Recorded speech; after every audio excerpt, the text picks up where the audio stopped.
Dios es fiel. Lección 12 del cuarto trimestre, del 13 al 19 de diciembre de 2025. Tarde del sábado, diciembre, día 13. Para memorizar. No faltó palabra de todas las buenas promesas que el Señor había hecho a la casa de Israel. Todo se cumplió. Josué capítulo 21, versículo 45. Acabadas las guerras de la conquista, Josué se había retirado a la apacible vida de su hogar en Timnat Será. Aconteció muchos días después que el Señor concediera paz a Israel de todos los enemigos que lo rodeaban. Que Josué, ya viejo y avanzado en años, llamó a todo Israel, a sus ancianos, sus príncipes, sus jueces y sus oficiales. Véase Josué capítulo 23 y capítulo 24. Patriarcas y Profetas, página 499, párrafo 1. Habían pasado algunos años desde que el pueblo se había establecido definitivamente en sus posesiones, y ya se podían ver brotar los mismos males que hasta entonces habían atraído castigos sobre Israel. Al percatarse Josué de que los achaques de la vejez le invadían sigilosamente y que pronto su obra terminaría, se llenó de ansiedad por el futuro de su pueblo. Con interés más que paternal, se dirigió a ellos cuando estuvieron reunidos una vez más alrededor de su anciano jefe. Les dijo: ¿Habéis visto todo lo que el Señor, vuestro Dios, ha hecho con todas estas naciones por vuestra causa? Pues el Señor vuestro Dios es quien ha peleado por vosotros. Aunque los cananeos habían sido subyugados, seguían poseyendo una porción considerable de la tierra prometida a Israel. Y Josué exhortó a su pueblo a no establecerse cómodamente y a no olvidar el mandamiento del Señor de desalojar totalmente a aquellas naciones idólatras. Patriarcas y Profetas, página 499, párrafo 2 y 3. Domingo 14 de diciembre. Todo se cumplió. ¿Qué imagen conceptual presenta Josué en el capítulo 21, versículos del 43 al 45 acerca de Dios? ¿Cómo se aplican estas palabras no solo a la tierra que fue prometida al pueblo de Dios en el pasado, sino también a la realidad de nuestra salvación? Segunda de Timoteo 2, versículos del 11 al 13. El pueblo en general tardaba mucho en completar la obra de expulsar a los paganos. Las tribus se habían dispersado para ocupar sus posesiones, el ejército había sido disuelto y se miraba como la empresa difícil y dudosa el reanudar la guerra. Pero Josué declaró: El Señor vuestro Dios las echará de delante de vosotros, las expulsará de vuestra presencia y vosotros poseeréis sus tierras, como el Señor vuestro Dios os ha dicho. Esforzaos, pues, mucho en guardar y hacer todo lo que está escrito en el libro de la ley de Moisés, sin apartaros de ello ni a la derecha ni a la izquierda. Josué puso al mismo pueblo como testigo de que siempre que ellos habían cumplido con las condiciones, Dios había cumplido fielmente las promesas que les hiciera. Reconoced, pues, con todo vuestro corazón y con toda vuestra alma que no ha faltado ni una sola de todas las bendiciones que el Señor vuestro Dios os había dicho. Les dijo. Les declaró además que así como el Señor había cumplido sus promesas, así cumpliría sus amenazas. Pero así como se os han cumplido todas las bendiciones que el Señor vuestro Dios os había dicho, también traerá el Señor sobre vosotros todas sus maldiciones. Si quebrantáis el pacto que el Señor vuestro Dios os ha mandado, yendo a honrar a otros dioses ajenos e inclinándoos ante ellos, entonces la ira del Señor se encenderá contra vosotros y desapareceréis rápidamente de esta buena tierra que Él os ha dado. Satanás engaña a muchos con la plausible teoría de que el amor de Dios hacia sus hijos es tan grande que excusará el pecado de ellos. Asevera que si bien las amenazas de la palabra de Dios tienden a servir ciertos fines en su gobierno moral, no se cumplirán literalmente. Pero en todo su trato con los seres que creó, Dios ha mantenido los principios de la justicia mediante la revelación del pecado en su verdadero carácter, y ha demostrado que sus verdaderas consecuencias son la desgracia y la muerte. Nunca existió el perdón incondicional del pecado, ni existirá jamás. Un perdón de esta naturaleza sería el abandono de los principios de justicia que constituyen los fundamentos mismos del gobierno de Dios. llenaría de consternación al universo inmaculado. Dios ha indicado fielmente los resultados del pecado, y si estas advertencias no fueran la verdad, ¿cómo podríamos estar seguros de que sus promesas se cumplirán? La así llamada benevolencia, que quisiera hacer a un lado la justicia, no es benevolencia, sino debilidad. Patriarcas y Profetas, página 500, párrafos del 1 al 3. Lunes 15 de diciembre. Una señal de preocupación. Lee Josué capítulo 23, versículos del 1 al 5. ¿Cuáles son los puntos principales de la introducción de Josué? Antes de la muerte de Josué, los jefes y representantes de las tribus, obedeciendo a su convocación, se reunieron otra vez en Siquem. Ningún otro lugar del país evocaba tantos recuerdos sagrados, pues les hacía rememorar el pacto de Dios con Abraham y Jacob, así como los votos solemnes que ellos mismos habían pronunciado al entrar en Canaán.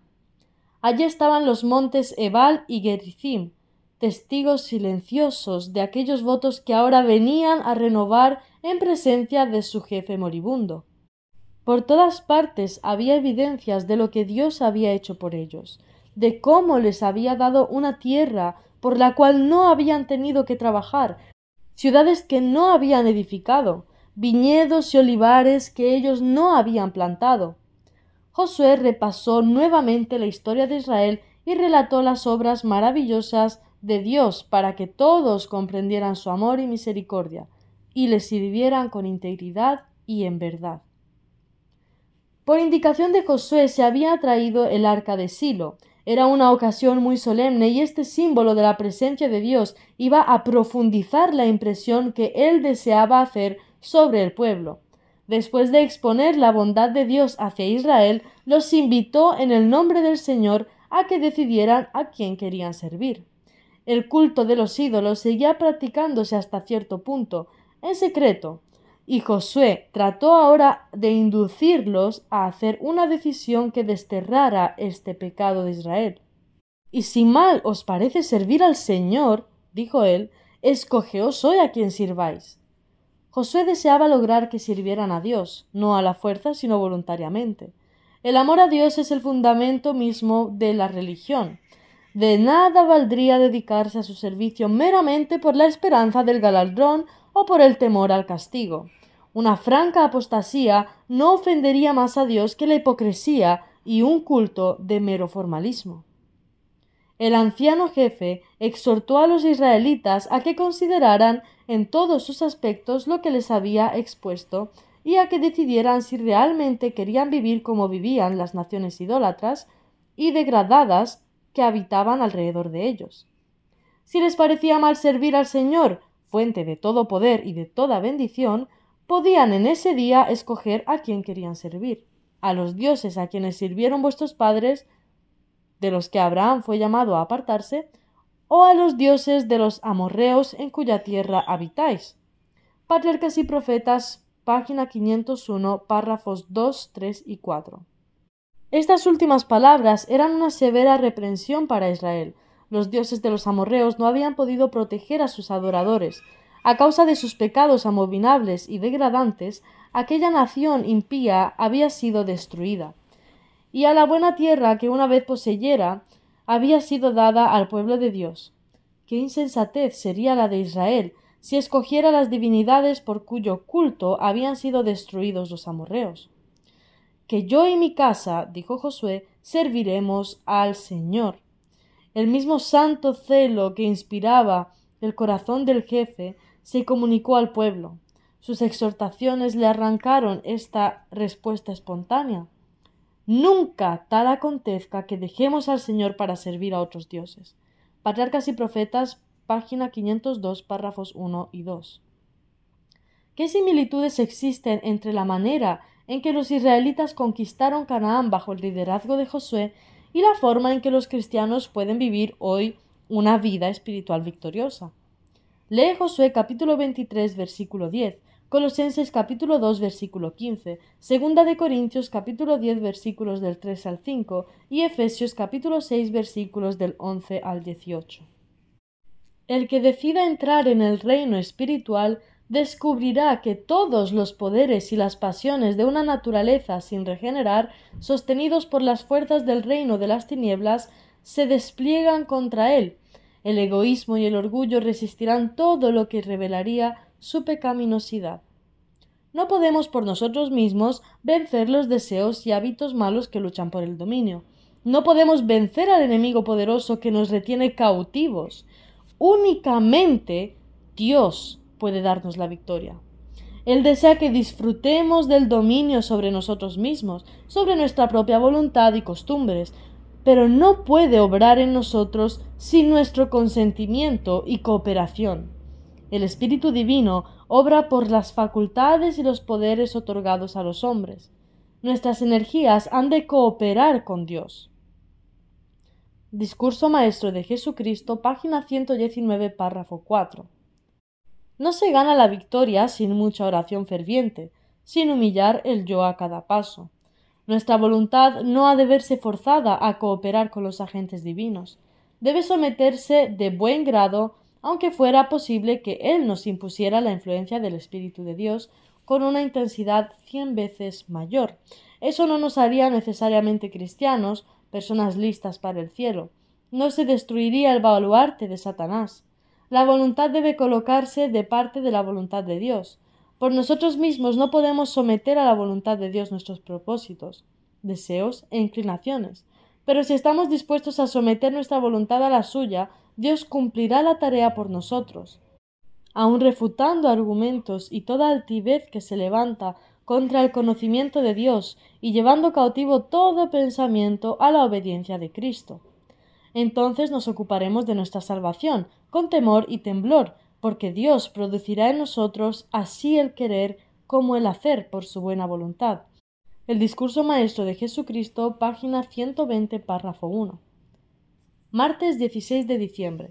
Límites definidos. ¿Por qué adoptó Josué una postura tan firme acerca de las relaciones de Israel con las naciones circundantes? Josué capítulo 23, versículos del 6 al 8, versículo 12 y versículo 13. Dios es quien da la vida. Desde el principio, todas sus leyes fueron ordenadas para favorecer la vida. Pero el pecado destruyó sorpresivamente el orden que Dios había establecido. Y como consecuencia vino la discordia.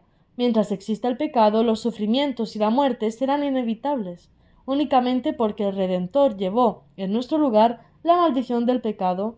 Puede el hombre esperar escapar en su propia persona a sus funestos resultados. Patriarcas y Profetas, página 501, párrafo 1. No podéis servir al Señor, dijo Josué, porque Él es Dios santo. No sufrirá vuestras rebeliones y vuestros pecados. Antes de que pudiera haber una reforma permanente, era necesario hacerle sentir al pueblo cuán incapaz de obedecer a Dios era de por sí mismo. Habían quebrantado su ley. Ésta los condenaba como transgresores y no les proporcionaba ningún medio de escape.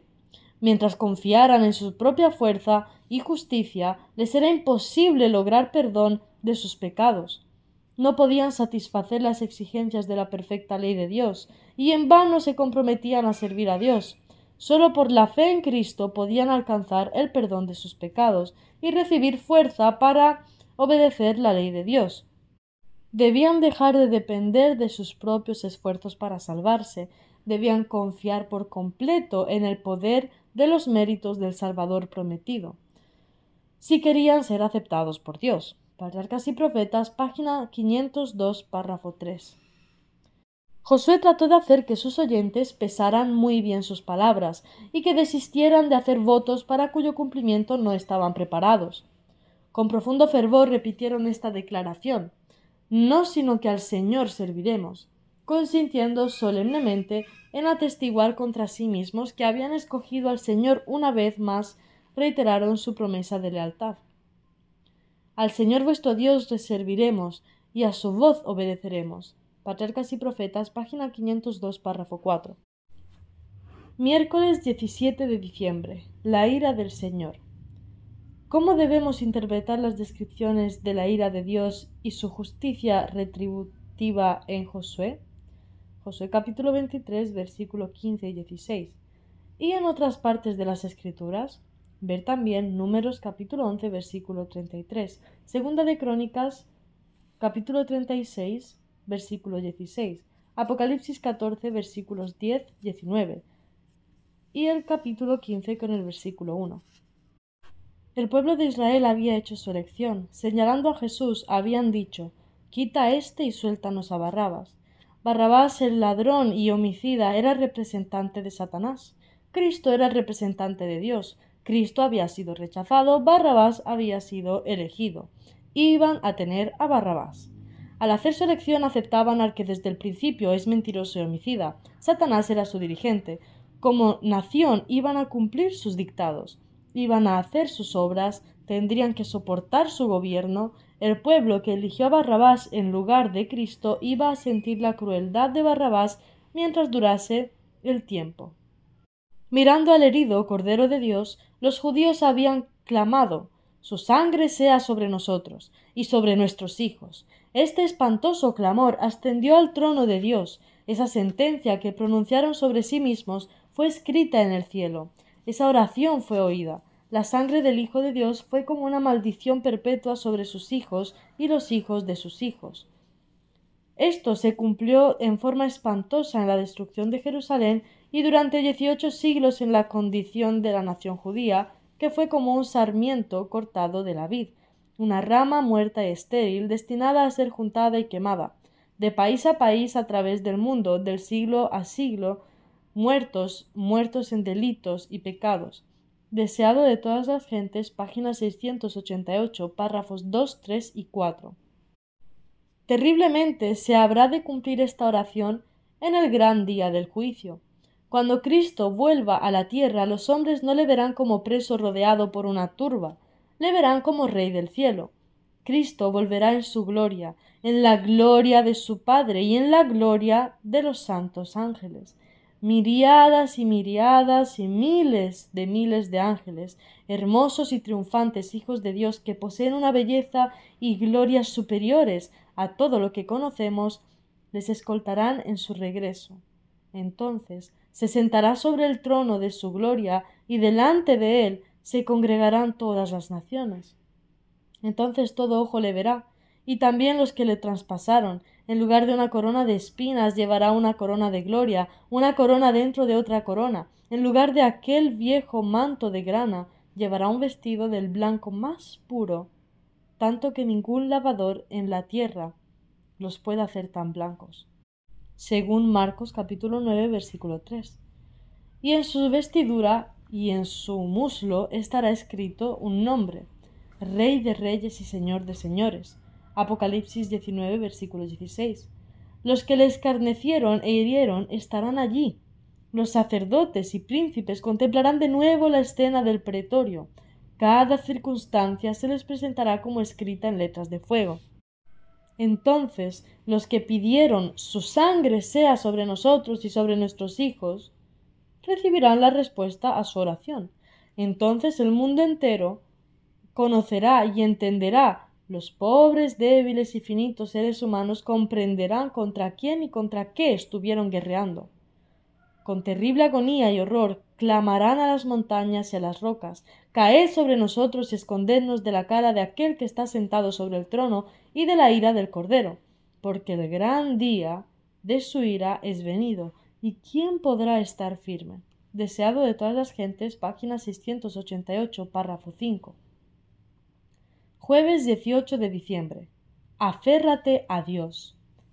Josué exhorta a Israel a amar al Señor, su Dios. Josué capítulo 23, versículo 11. Comparar con Deuteronomio capítulo 6, versículo 5. El amor no puede forzarse. Si así fuera, dejaría de ser lo que esencialmente es. Ahora bien, ¿en qué sentido es posible requerir el amor de alguien? Dios no fuerza la voluntad ni el juicio de nadie, no se complace en una obediencia servil, desea que las criaturas de sus manos lo amen, porque es digno de amor. Quiere que le obedezcan, porque aprecian inteligentemente su sabiduría, justicia y benevolencia, y todos los que tienen una concepción justa de estas cualidades lo amarán, porque se sienten atraídos hacia él en admiración por sus atributos. The Great Controversy, 1888, página 541, párrafo 3. Los principios de bondad, misericordia y amor, enseñados y ejemplificados por nuestro Salvador, son una transcripción de la voluntad del carácter de Dios. Cristo declaró que no enseñaba nada excepto lo que había recibido de su Padre. Los principios del gobierno divino estaban en perfecta armonía con el precepto del Salvador: ama a tus enemigos. Dios ejecuta justicia sobre los malvados por el bien del universo, e incluso por el bien de aquellos sobre quienes recaen sus juicios. Él los haría felices si pudiera hacerlo de acuerdo con las leyes de su gobierno y la justicia de su carácter. Los rodea con las muestras de su amor, les concede el conocimiento de su ley y los sigue con las ofertas de su misericordia. Pero ellos desprecian su amor, anulan su ley y rechazan su misericordia. Mientras reciben constantemente sus dones, deshonran al dador, odian a Dios, porque saben que Él aborrece sus pecados. El Señor soporta con paciencia su perversidad, pero al fin llegará la hora decisiva en que se decidirá su destino. ¿Encadenará entonces a estos rebeldes a su lado? ¿Los obligará a hacer su voluntad? The Great Controversy, 1888, página 542, párrafo 1. Aquellos que han elegido a Satanás como su líder y han sido controlados por su poder no están preparados para entrar en la presencia de Dios. El orgullo, el engaño, el libertinaje y la crueldad se han arraigado en su carácter. ¿Podrán entrar en el cielo para morar eternamente con aquellos a quienes desprecian y odiaban en la tierra? La verdad nunca será agradable para un mentiroso. La mansedumbre no satisfará el amor propio y el orgullo. La pureza no es aceptable para los corruptos. El amor desinteresado no resulta atractivo para los egoístas. ¿Qué fuente de disfrute podría ofrecer el cielo a aquellos que están totalmente absortos en intereses terrenales y egoístas? ¿Podrían aquellos cuyas vidas han transcurrido en rebelión contra Dios ser transportados repentinamente al cielo y ser testigos del elevado y santo estado de perfección que siempre existe allí, donde cada alma está llena de amor, cada rostro resplandeciente de alegría, música extasiante en melodiosas notas que se elevan en honor a Dios y al Cordero, y corrientes incesantes de luz que fluyen sobre los redimidos desde el rostro de aquel que está sentado en el trono? ¿Podrían aquellos cuyos corazones están llenos de odio hacia Dios, hacia la verdad y la santidad, mezclarse con la multitud celestial y unirse a sus cánticos de alabanza? ¿Podrían soportar la gloria de Dios y del Cordero? No, no. Se les concedieron años de prueba para que pudieran formar caracteres aptos para el cielo, pero nunca entrenaron su mente para amar la pureza, nunca aprendieron el lenguaje del cielo, y ahora es demasiado tarde. Una vida de rebelión contra Dios los ha hecho incapaces para el cielo. Su pureza, santidad y paz serían una tortura para ellos. La gloria de Dios sería un fuego consumidor. Anhelarían huir de ese lugar santo. Acogerían con agrado la destrucción, para poder esconderse de la presencia de aquel que murió para redimirlos. El destino de los malvados está determinado por su propia elección. Su exclusión del cielo es voluntaria por su parte, y justa y misericordiosa por parte de Dios. The Great Controversy, página 542, párrafos 2 y 3, de 1888. Viernes 19 de diciembre. Para estudiar y meditar. Cristo ofreció su cuerpo quebrantado para comprar de nuevo la herencia de Dios, a fin de dar al hombre otra oportunidad, por la cual puede también salvar eternamente a los que por él se allegan a Dios, viviendo siempre para interceder por ellos. Hebreos 7, versículo 25. Cristo intercede por la raza perdida mediante su vida inmaculada, su obediencia y su muerte en la cruz del Calvario. Y ahora, no como un mero suplicante, intercede por nosotros el capitán de nuestra salvación, sino como un conquistador que reclama su victoria. Su ofrenda es completa. Como intercesor nuestro ejecuta la obra que él mismo se señaló, sosteniendo delante de Dios el incensario que contiene sus méritos inmaculados y las oraciones, las confesiones y las ofrendas de agradecimiento de su pueblo. Ellas, perfumadas con la fragancia de la justicia de Cristo, ascienden hasta Dios en olor suave. La ofrenda se hace completamente aceptable y el perdón cubre toda transgresión. Cristo se entregó a sí mismo para ser nuestro sustituto y nuestra seguridad, y no descuida a nadie. Él no podría ver a los seres humanos expuestos a la ruina eterna sin derramar su alma hasta la muerte en favor de ellos, y considerará con piedad y compasión a toda alma que comprenda que no puede salvarse a sí misma. No mirará a ningún suplicante tembloroso sin levantarlo. El que mediante su propia expiación proveyó para el hombre un caudal infinito de poder moral, no dejará de emplear ese poder en nuestro favor. Podemos llevar nuestros pecados y tristezas a sus pies, pero Él nos ama. Cada una de sus miradas y palabras estimula nuestra confianza. Él conformará y modelará nuestro carácter de acuerdo con su propia voluntad.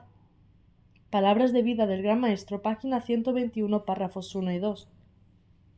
Todas las fuerzas satánicas no tienen poder para vencer a un alma que con fe sencilla se apoya en Cristo. Él da esfuerzo al cansado y multiplica las fuerzas al que no tiene ningunas. Isaías capítulo 40, versículo 29. Si confesamos nuestros pecados, Él es fiel y justo para que nos perdone nuestros pecados y nos limpie de toda maldad. El Señor dice: Conoce empero tu maldad, porque contra el Señor tu Dios has prevaricado. Esparciré sobre vosotros agua limpia y seréis librados de todas vuestras inmundicias y de todos vuestros ídolos. Os limpiaré. Juan capítulo 1 versículo 9, Jeremías capítulo 3 versículo 13, Ezequiel capítulo 36 versículo 25. Palabras de vida del Gran Maestro, página 122, párrafos 1 y 2.